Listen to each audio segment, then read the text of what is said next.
Cash transaction को को discourage भी किया गया है। मिसाल के तौर पे एक बात सुनने में आ रही है कि अगर अब आप कैश पे पेट्रोल डलवाते हैं तो आपको 2 रुपये फ़ी लीटर महंगा पेट्रोल मिलेगा, और अगर आप कार्ड से डलवाते हैं तो आपको उसी कीमत पे मिलेगा। तो ये थोड़ा-सा बताइएगा कि ये कैश ट्रांज़ैक्शन को डिस्करेज करना अच्छी बात है या पाकिस्तान को ये बैकफ़ायर कर जाएगी? देखिए, कैश ट्रांजैक्शन को बिल्कुल डिस्करेज करना चाहिए। इससे ना पूरी जो इकोनॉमिक सिस्टम होता है उसमें अगर आप कैश ट्रांजैक्शंस कर रहे हैं, किसी ना किसी ने उस कैश की सेफ्टी करनी है, फिर बैंक में लेके जाना है, तो लोगों का टाइम ज़ाया होता है और कॉस्ट होती है इसकी। तो जितनी कैशलेस ट्रांजैक्शंस होती हैं आपकी इकोनॉमी उतनी ज़्यादा ग्रो करती है। तो ये जो फ्यूल, पेट्रोल और डीजल महंगा होगा अगर आप कैश से पे करेंगे, ये प्रपोजल है, अभी तक नहीं आया फाइनेंस बिल में। हो सकता है बाद में आए, थोड़े दिन बाद।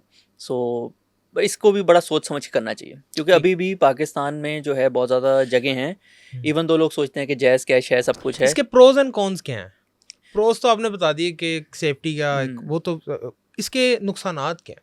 इसके नुकसानात ये हैं कि आप लेट से किसी पेट्रोल पंप पे गए, वो कहे मेरी कार्ड मशीन नहीं चल रही। कार्ड मशीन नहीं आप चल कैसे मेक श्योर करेंगे कि अगर एक बंदा उधर जा रहा है और वो पे करना चाह रहा है डिजिटली, रही? उसको उसके लिए जो 100% अवेलेबिलिटी होगी। मोस्टली पेट्रोल पंप हाँ पे है ही नहीं हाँ, और अब आप सोचें कोई जिसने फ्यूल डलवाना है उसने डलवाना है, डलवाना। तो अर्बन एरियाज़ में शायद ये फैसिलिटी आ जाए, लेकिन रूरल एरियाज़ में थोड़े से चैलेंजेस होंगे। तो सोच समझ के ग्राउंड रियलिटीज़ देख के इसको करना चाहिए। और मे बी आप स्टार्ट इस तरीके से कर सकते हैं कि महंगा देने के बजाय जो कार्ड से दे रहा है उसको सस्ता दे दें। सस्ता दे दें। 2 रुपये से कोई फ़र्क नहीं पड़ता। वैसे इस बजट में आपने जो है 2.5 रुपये कार्बन लेवी लगाई है डीजल और पेट्रोल पे, जो कि अगले साल जो है वो 5 रुपये हो जाएगी। तो आप अगर 2 रुपये का डिस्काउंट दे भी देंगे तो कोई इतनी ज़्यादा कॉस्ट नहीं हो सकती। अच्छा, ये बात जो तनकीद करने वाले हैं ना, वो ये भी तनकीद कर रहे हैं कि जोंक यहाँ लगे या यहाँ लगे, खून तो उसने चूसना ही चूसना है। वो ये कह रहे हैं कि अगर सैलरीज में टैक्स माफ़ कर दिया तो बिजली के बिलों में टैक्स डाल दिया है, पेट्रोल लेवी बढ़ा दी है, बाकी अशिया में टैक्स डाल दिया, तो फ़ायदा क्या हुआ फिर? बात तो वही आ गई। पेट्रोलियम लेवी बिल्कुल बढ़ी है पिछले 2-3 महीनों में, और जो अगले साल जो बजट में लिखा गया ना उसके हिसाब से बहुत ज़्यादा इंक्रीज़ नहीं है, सिर्फ 2.5 रुपये का है। यानी कि अभी जो पेट्रोलियम लेवी चल रही है उसके हिसाब से ही अगर आप अगले साल जितना पेट्रोल सेल होगा ना उससे वो कलेक्शन हो जाएगी जितनी इन्होंने प्रोजेक्ट की है। पेट्रोलियम लेवी बढ़ी है लेकिन पेट्रोल महंगा नहीं हुआ, क्योंकि इन्होंने पीछे से पेट्रोल इंटरनेशनली सस्ता हो रहा था और टैक्स कलेक्ट करके जो है उसको डिस्करेज किया। देखिए, इसकी प्रोज भी हैं, कॉन्स भी हैं। प्रो ये है कि पाकिस्तान में ना 12 से 15 बिलियन डॉलर का फ्यूल इंपोर्ट होता है, तो जितना आप इसको सस्ता करेंगे ना इंपोर्ट बढ़ेगी, फिर एंड में आपकी करेंसी डेप्रिशिएट होगी। तो वही बात, अगर आप उधर से पेट्रोलियम लेवी नहीं लेंगे तो जो डीवैल्यूएशन से सारी चीज़ें महंगी हो जाती हैं, वो भी होगी। इसका दूसरा एंगल फिर ये है कि लोगों ने रोज़ ट्रैवल भी करना होता है, आपका पब्लिक ट्रांसपोर्ट कोई है नहीं, तो जो आम बंदा है उसने रोज़ काम पे जाना है, अगर पेट्रोल महंगा होगा तो फिर उसकी कॉस्ट बढ़ेगी। तो इसका सबसे अच्छा तरीका है कि आपको ना पब्लिक ट्रांसपोर्ट सिस्टम जो है ना अच्छा कर देना चाहिए। जब एक दफ़ा पब्लिक ट्रांसपोर्ट सिस्टम अच्छा होगा ना, फिर पेट्रोल अगर 500 रुपये का होगा तो किसी को प्रॉब्लम नहीं होगी। लेकिन इसमें भी फ्लॉ है ना एक, के पब्लिक ट्रांसपोर्ट के अंदर लोग, अगर पब्लिक ट्रांसपोर्ट है तो ये जो रिक्शे वगैरह हैं इनका क्या करेंगे? नहीं, ये तो जैसे आजकल जैसे बात होती है ना, एआई का दौर आने वाला है आगे, तो लोग रीपर्पस हो जाते हैं, कहीं ना कहीं किसी और जॉब में चले जाएंगे, बाइक या पे जैसे लोग बाइक चलाते हैं उसमें चले जाएंगे। तो वो इतना इस तरह नहीं सोचना चाहिए कि कोई अच्छे काम में किसी ना किसी का तो नुकसान होता है ना, नुकसान तो उसको हेल्प कर देनी चाहिए। ये उसकी सिर्फ उसका सोच के जो है एक अच्छा काम रोकना नहीं चाहिए। अच्छा सर, मुझे ये बताइएगा कि इस बजट के अंदर मुख्तलिफ और भी टैक्सेस थे जहाँ सारी दुनिया सोलर पे जा रही है, सोलर को इनकरेज करें, वहाँ इन्होंने सोलर पे टैक्स लगा दिया। अब देखें कि जैसे हीट वेव का है, सोलर एनर्जी के ऊपर सारी दुनिया रिलाई कर रही है, तो ये सोलर को डिस्करेज कर रहे हैं।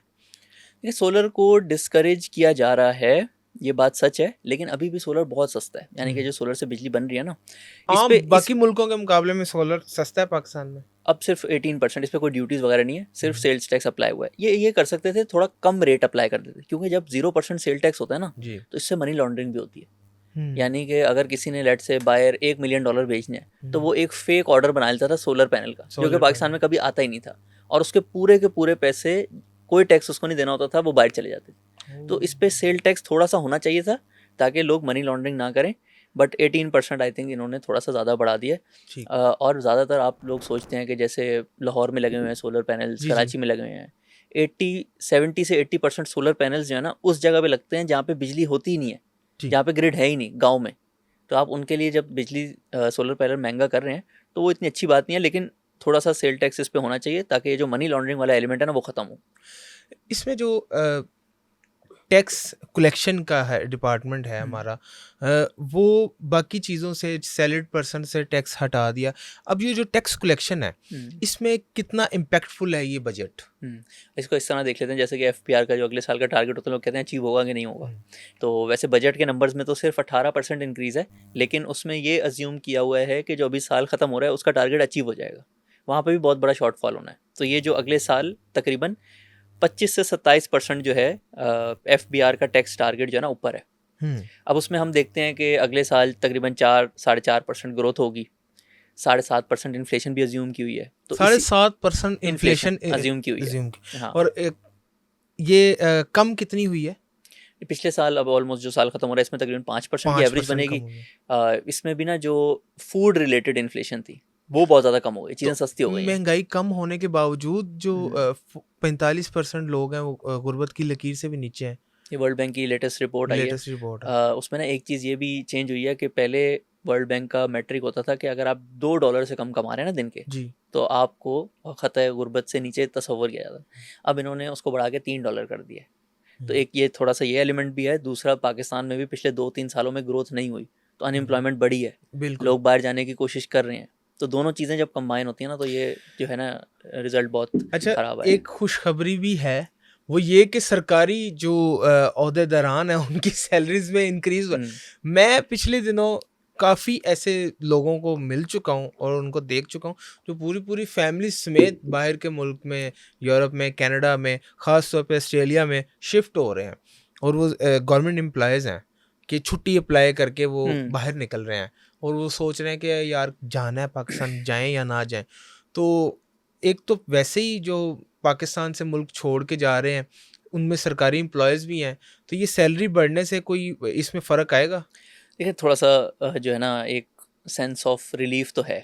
अब लेकिन आप ये भी देखें कि पिछले 3 सालों में चीज़ें ऑलमोस्ट हाई डबल हो गई हैं, लेकिन सैलरी जो है वो 30-40% से बढ़ी है। 30-40% से बढ़ी। हाँ, तो अभी भी आपको जो है ये 3-4 साल और मज़ीद ऐसे रिलीफ देनी होगी, इन्फ्लेशन कम रखनी होगी हर साल 5 से 7% की रेंज में, ताकि हर साल जो है 5% करके जो सैलरीड इंडिविजुअल्स हैं जो उनकी असल अर्निंग पावर थी 2021 में वहाँ तक पहुँचे। तो it's a step in the right direction. और ये ऐसे ही होता है जब भी कोई बहुत बड़ा शॉक आता है ना इकोनॉमी में, एकदम से महंगाई हो जाती है, फिर सैलरीज जो आहिस्ता आहिस्ता कैचअप करती हैं। तो मैक्रो इकोनॉमिक स्टेबिलिटी बहुत इंपॉर्टेंट है, IMF प्रोग्राम बहुत इंपॉर्टेंट है, इन्फ्लेशन को कंट्रोल करना बहुत इंपॉर्टेंट है। फिर जब आहिस्ता आहिस्ता ग्रोथ आएगी ना, तो जब ग्रोथ ज़्यादा होती है फिर कभी कभी एक साल में 10% के बजाय 15% सैलरीज भी बढ़ जाती हैं। हमारे जो फाइनेंस मिनिस्टर है औरंगजेब साहब, इनकी एक सोच है कि टैक्स कलेक्शन से फिस्कल डेफिसिट को कम किया जाए, या फिर यही IMF की भी है। तो कहीं ना कहीं आपको लगता है कि ये पाकिस्तान अब अपने जो कर्जे हैं उनको भी कम कर सकेगा आने वाले वक्तों में? गो के कर्जे बढ़े हैं, चाहे आप PTI की गवर्नमेंट देख लें, उसमें भी डबल हुए, 49 अरब का कर्जा हो गया। उसके बाद फिर जो PDM की गवर्नमेंट है उसमें भी कर्जे बढ़े, अब ये जो गवर्नमेंट है इसमें भी कर्जे बढ़े हैं। तो आगे बढ़ते हुए नजर आ रहे हैं आपको? देखें, अब जैसे सैलरी इंडिविजुअल्स की हम एग्जांपल लेते हैं, वो कहते हैं पहले मेरी सैलरी 1 लाख थी, अब 1,10,000 हो गई, लेकिन चीज़ें महंगी हो गई। तो हमेशा जो कर्जा होता है ना उसको आप कंपेयर करते हैं अर्निंग पावर से। मुल्कों के अगर कर्ज़ों को कंपेयर करना हो तो आपने देखना होता है उस मुल्क की इकोनॉमी का साइज़ क्या है। तो मुल्क के जो कर्जे होते हैं ना रुपीज़ में, वो तो बढ़ेंगे ही बढ़ेंगे, वो तो ऐसा हो ही नहीं सकता। बहुत ऐसी अजीब सा साल होगा जिसमें वो रुपीज़ में नीचे आ जाए। लेकिन साथ साथ GDP जब बढ़ रहा होता है ना, तो इसमें देखते हैं डेट टू GDP, यानी कि एक बंदे के ऊपर कर्जा और उसकी खुद की इनकम या उसकी वेल्थ का परसेंटेज देखनी चाहिए हमेशा। तो पिछले 2 सालों से एक ये चीज़ तो पाकिस्तान बहुत अच्छी कर रहा है।